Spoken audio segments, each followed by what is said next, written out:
വർഗീയ കക്ഷികളുമായി സന്ധി ചെയ്താണ് നിലമ്പൂരിൽ UDF വിജയിച്ചതെന്ന് CPM സംസ്ഥാന സെക്രട്ടറി MV ഗോവിന്ദൻ. വർഗീയ കക്ഷികളുമായി കൂട്ടുകൂടിയിട്ട് പോലും UDFന് മുൻ തിരഞ്ഞെടുപ്പുകളേക്കാൾ വോട്ട് കുറഞ്ഞെന്നും MV ഗോവിന്ദൻ പറഞ്ഞു. ഇടതുപക്ഷ ജനാധിപത്യ മുന്നണിക്ക് പുറമേ കുറച്ചുകൂടി വോട്ട് ലഭിക്കുമ്പോഴാണ്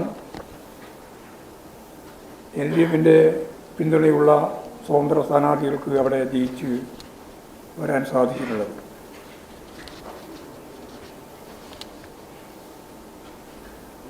UDFിനെതിരെയുള്ള വോട്ടുകളുടെ എണ്ണം വർദ്ധിക്കുകയാണ് ചെയ്തിട്ടുള്ളത്. UDFിന് ലഭിച്ച വോട്ടുകൾ എവിടെ നിന്നാണ് എന്ന് സൂക്ഷ്മമായിട്ട് പരിശോധിക്കുമ്പോൾ ഞാൻ നേരത്തെ പറഞ്ഞതുപോലെ കഴിഞ്ഞ പ്രാവശ്യത്തേക്കാൾ കുറഞ്ഞ വോട്ടാണ് ഇപ്രാവശ്യം ലഭിച്ചതെങ്കിലും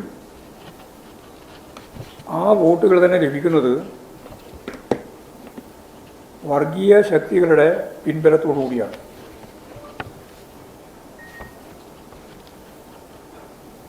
BJPയുടെ സ്ഥാനാർത്ഥി തന്നെ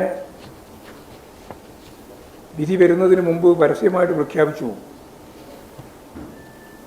അവർക്ക് മുമ്പ് അവിടെ